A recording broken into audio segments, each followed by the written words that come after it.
He's one of the students, as well as also a member of the mosque. So, as you guys know, we wanted to say thank you to every one of you for being here tonight. So we'll have this dinner, the layout, and afterwards, and we will break the fasting together. So with that, I'll hand it over to the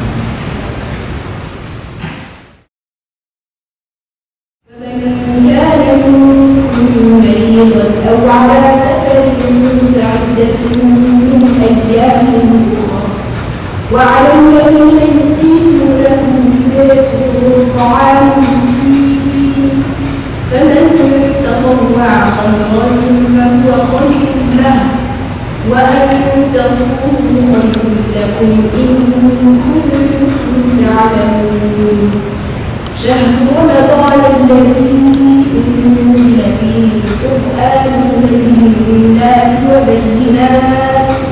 وبينات من الهدى والفرقان فمن شهد منكم الشهر فليصم ومن كان مريضا أو على سفر فعدة من أيام أخرى يريد الله بكم اليسر ولا يريد بكم العسر ولتكملوا العدة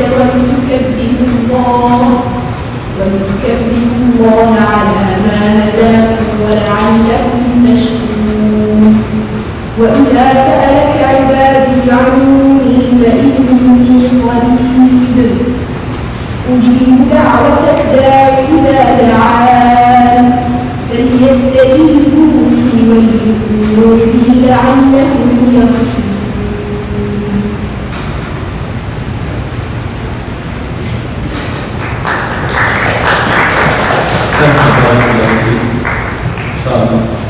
May Allah increase them in this world and the hereafter.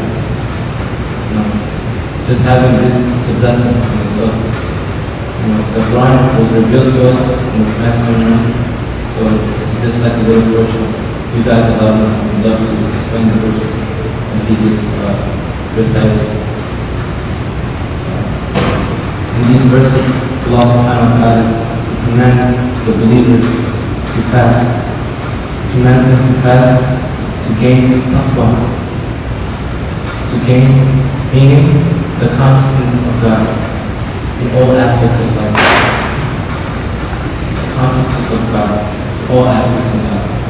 In this circumstance, fasting is to abstain from eating, from drinking, sexual intercourses between spouses from dawn until sunset. In this, the believer gains taqwa. Although there are also exceptions in which one may not be able to fast, such as is it as if he's traveling or is ill, which he can make up those fasts later on. But fasting during the month of Ramadan, it's a very beautiful blessing. Fasting during the month of Ramadan is an act of self-obedience, self-discipline, of self-control. All of this just in fasting. Also, it helps the believers as well to fasting in itself helps the believers in being able to overlook their actions and their thoughts and such, to try and work hard. And ultimately, this in itself is a benefit for each and every person, so they can benefit themselves, benefit those around them, and whatnot. It's also a benefit for their family. So in these verses that he just recited, Allah subhanahu wa ta'ala commands fasting. In these verses as well, it's a reminder to the believers that the month of Ramadan, the month that we are currently in, this was the time when the Quran was revealed. The Quran was revealed in the month of Ramadan as a guidance to mankind. Not only certain amount of people, yet it's a guidance to the mankind.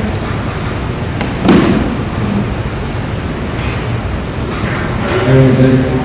Love to see your beautiful faces. I'm glad you guys came out. Really thankful for you guys being here as well.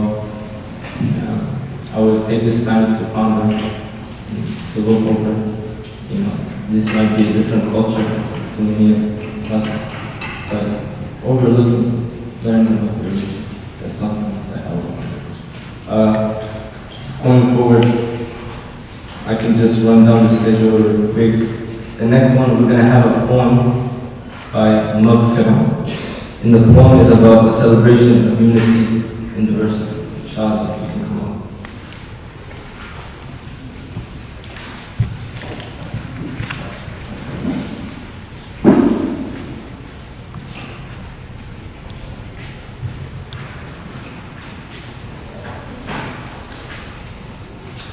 Assalamu alaikum. May peace be with you all. Today I'm going to be reciting a poem about how Islam brings peace within everyone. Welcome all to this holy place, where we gather to break our fast with grace. Ramadan, a month of mercy and peace, a time for spiritual renewal, to love to increase. We thank you all for joining us tonight to share in the blessings of this holy rain. We offer our gratitude to our community for their support and solidarity and community.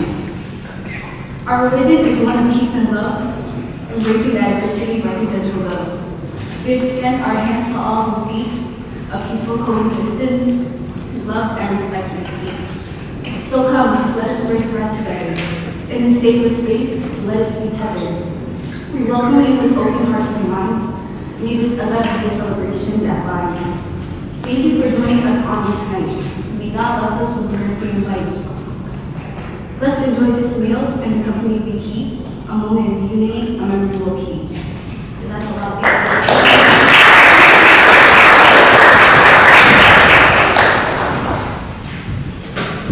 Bismillah, salatu wassalamu ala rasulillah.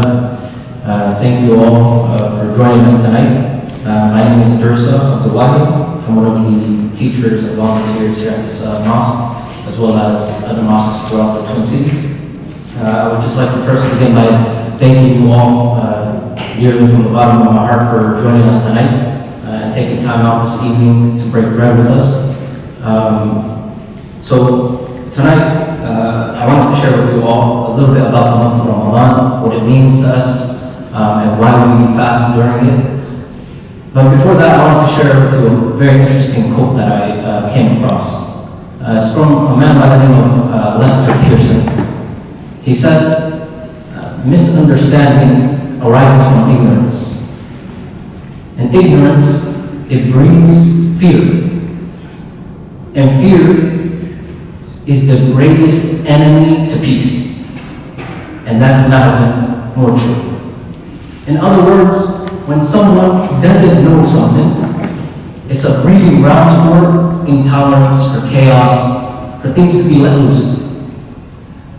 And that means the opposite is also true. When someone has knowledge about something, it can breed, equality, it can breed coexistence, it can breed peace. And this is really like a universal truth, because we find this throughout different cultures and religions as well. There's a statement in Arabic which goes, "Man jahila shay'un ada." The one who's ignorant of something takes that thing as an enemy. Why? Because there's lack of knowledge.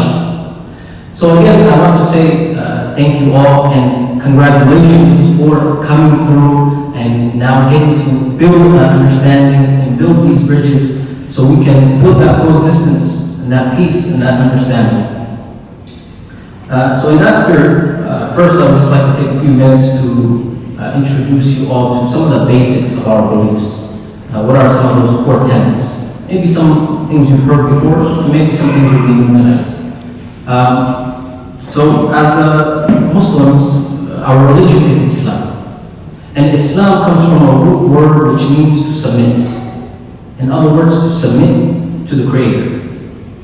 It also comes from another root word in Arabic which means salam, meaning peace. Hence, Islam means and is a religion which teaches us for someone to find true peace, they submit their will to their Creator. And that's the ultimate way to find happiness. So So this is the meaning of the word Islam. The one who does this submission, the submitter, is called a Muslim. Alright? So that's what those two words mean. Now, contrary to popular belief, Islam, we don't believe is a new religion. You know, some people may think Islam began 1,400 years ago in the deserts of Arabia. That couldn't be further from the truth. To us, Islam always existed. It was the first religion and the oldest religion. How, in the sense that I just explained, that it means what? You submit your will to your Creator. So this concept existed since the beginning. So we believe that those prophets and messengers who existed from the beginning were submitters. Whether it be Adam or Noah or Moses or Jesus or Muhammad, peace and blessings of Allah be upon all. So in that sense, we say Islam is not a new religion, rather it is a very old religion. Now, Islam, in that sense also, came with one message, one important message that was preached by Allah. And that is that we as humans, since we are all naturally inclined towards searching for a purpose, that purpose is that you worship the Creator alone, and do not ascribe partners with that Creator. Meaning you do not take others besides that Creator as a God or divine. That is the ultimate teaching of Islam. And as Muslims, we have, of course, 5 pillars that we build our religion on. And we call them pillars. Why? Because pillars hold up a structure. In other words, if one of them is missing, the entire structure does what? It falls. So what are those 5 pillars of Islam? Number 1, it is the belief, the testimony that there is one Creator and Muhammad is his last and final prophet. Number 2, it is that one establishes the 5 daily prayers. And we're going to be praying our 4th prayer shortly, and then we have one more after. The 3rd pillar is that one pays the mandatory charity annually. Number 4 is that one makes that pilgrimage, that sacred pilgrimage to Mecca at least once in their life. Of course, if they're able to. And then lastly is that one fasts in the month of, which month? Ramadan. Okay, which we are all in today. Alright, so as a community, we're actually wrapping up this month. There's only a few days left. So we are in that month today. And believe it or not, this is the highlight of our year. Yes, fasting. Alright, fasting even from water. Alright, that's a question we often get. Even from water? Yes. Alright. But why? Because this is not a month that we look at and we see just starvation. That's not what it's all about. Rather, it's a month of sacrificing for God. It's a month of worship, a month of charity, a month of blessings, a month of forgiveness. These are all highlights of this month that we look at and we take. This month is a month of renewed spiritual commitment and spiritual strength. It is a month where we turn back to our Creator. This is one of the months we often find, a lot of people who may have been struggling throughout the year, they turn a new leaf in this month. It's a month where those who were doing good all year become better. Because it's a month which encourages us to strive even harder and not just become complacent. It is a month where God extends His forgiveness. There's a very beautiful prophetic tradition that we're taught by the Prophet Muhammad, peace be upon him, who said, إِذَا جَاءَ رَمَضَانَ, when Ramadan comes, فُتِحَتْ أَبْوَابُ الْجَنَّةِ, the gates of paradise are extended wide open. وَغُلِّقَتْ أَبْوَابُ النَّارِ, and the gates of hellfire are closed, shut. وَسُفِّدَتِ الشَّيَاطِينَ, and the devils are chained. This is really a spiritual grounds to take off and do the best that we can and become a better person and come out at the next end of it a new, renewed person spiritually. Alright, this is a month in which we show our gratitude and recognize the blessings that we have been given by our Creator. we should try to imagine, and truly, for us in the West, here in America, we're blessed. So we do need to imagine. Imagine that you don't know when your next meal is. This is the reality that many people go through in other countries. And we, as a community here, we're very blessed. We don't really suffer from that. But this is a month in which we recognize there are others who go through what we are now going through. I have dry mouth right now. I'm having a very hard time to talk about it. But that helps me recognize others. This is a month in which the seed of empathy is planted in our hearts. And so it's a month where we get to show that gratitude. It is a month which encourages us now, not just to recognize others' suffering, but do something about it. And so you find in this month is when people really reach deep in their pockets and give charity to those that are in need and experiencing this hunger. Alright, this month is also a month of mercy. It is a month where God, Allah has shown us His mercy, where we ourselves show ourselves mercy, and where we show others mercy. It is a month that God, Allah has shown us mercy in which way? It is a month where Allah sent down His final revelation, the Quran. And He commissioned Muhammad to prophet. And we see this as two of the greatest acts of mercy to mankind. So as the brother mentioned earlier, we don't see this religion, this book, this prophet as a mercy only to us Muslims. Rather, a mercy to mankind. In fact, this is something we find in the Quran itself, where God says, وَمَا أَرْسَلْنَاكَ إِلَّا رَحْمَةً لِلْعَالَمِينَ. And we did not send you, Muhammad, except as a mercy to all. Just Muslims? No. To all. And so we learn from his example. And we implement this mercy in every way possible that he has taught us. He taught us to have mercy to everyone on the earth. In a prophetic tradition, he said, Ar-Rahimuna yarhamuhum ar-Rahman. Those who are merciful, the most merciful will show them mercy. Irhamu man fil ardi yarhamukum man fis sama. Have mercy to those on earth, the one above the heavens will show you mercy. And so we implement that as Muslims to the best of our abilities. It is this book, it is this prophet who taught us to have mercy to our own selves in this month. How? By recognizing our shortcomings and doing our best to get rid of it. It is this book and this prophet who taught us to have mercy, not just to humans, but also to animals. Even to the animals. And I'll give you an example of that. There was a young man who was going to slaughter a sheep. And he was doing so in the presence of other sheep.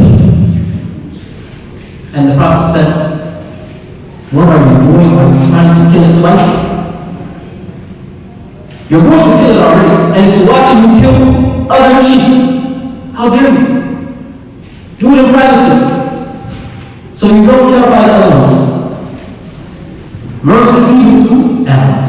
In fact, I dare say he taught us to even have mercy towards our foes, our enemies. And this is one of the highlights in the life of the Prophet Muhammad, peace be upon him. I don't have too much time, so I will end it here. Again, I would just like to thank you all for joining us tonight.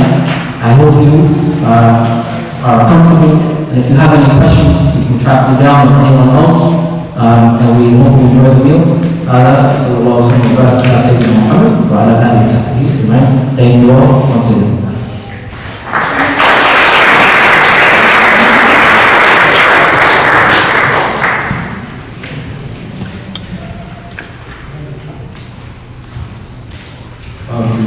May Allah increase you in knowledge, and Allah increase His ranks in this business, in this life, in the hereafter. Brother touched up pure aspects of Islam. So, but going forward, we have Jada, that she's going to speak on the senior linkage line information. So, Jada. Assalamualaikum. Sagantar kenati na eberim kisedi kalatono. Tabata trellis kisini linkage line. Kene sagantar ektarita sponsor kukabuke tahachu kiyaki kabuchu adana kalatono. Good evening and thank you for inviting us to this event. It is my honor to represent the senior linkage line and my organization, Trellis, in sponsorship of tonight's Iftar event. Ahmed Rusa and I are really thrilled to be here and to be part of such a neat event of education and written bread. For those of you who are unfamiliar with the Senior Linkage Line, we are a partnership with the Minnesota Board on Aging. We sit in partnership with our organization, a nonprofit, because we are the Twin Cities Area Agency on Aging. And for those who don't know much about it, we are a free, statewide self-help line people call into. Individuals who have questions about transportation and they have fallen or they've had a medical and they need a ride, we can provide assistance. Individuals who are in a position where they need to find culturally appropriate meals or they need to have direction to food shelves, they call the Senior Linkage Line for assistance. If you or someone else you know is in a position where you need help with legal services and finding resources, or if you need to find light shore services for your home, the Senior Linkage Line is the one-stop shop for all things related to video. So we appreciate being here. Our services are available in a number of languages, Afan-Oromo, Somali, Spanish, English, and Hmong. We do a lot of partnerships in the community, and we have literature that's available. So again, we really appreciate having the opportunity to sponsor this. Anytime that we can sit in partnership and we can break bread and we can learn from our neighbors and folks that are different from us, we always gain a little bit about that. So thank you so much. Kawatomo, salam, gracias. Thank you.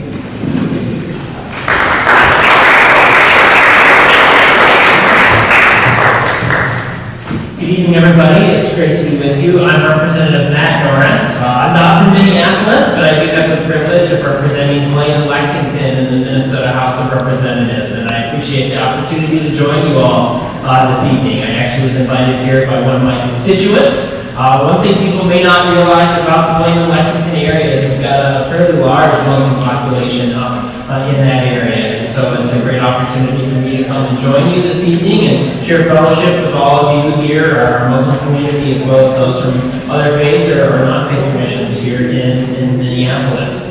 I think one of the things that I'm really committed to, and I know that my colleagues on the DFL side and the Minnesota House of Representatives are committed to, is building a more inclusive Minnesota for everyone. And that's part of the reason why we've really made an effort to connect with our Muslim brothers and sisters during this month of Ramadan. I was really proud of the fact that Speaker Hortman, early on during the month of Ramadan, hosted an Iftar dinner in the Minnesota House of Representatives. We opened up the House chamber, we opened up a retiring room for prayer, we hosted Muslims from all across the state of Minnesota in our caucus room for an Iftar dinner, and I think that's really important to show that we're one Minnesota, that we're bringing everyone together, and that the state capitol is everybody's home, regardless of their faith tradition or where they come from. So really, again, pleased to be able to join you all this evening. This is a fantastic evening, and know that in the Minnesota House of Representatives, we're committed to inclusivity and making sure that Minnesota is a home where all our brothers and sisters can feel welcome.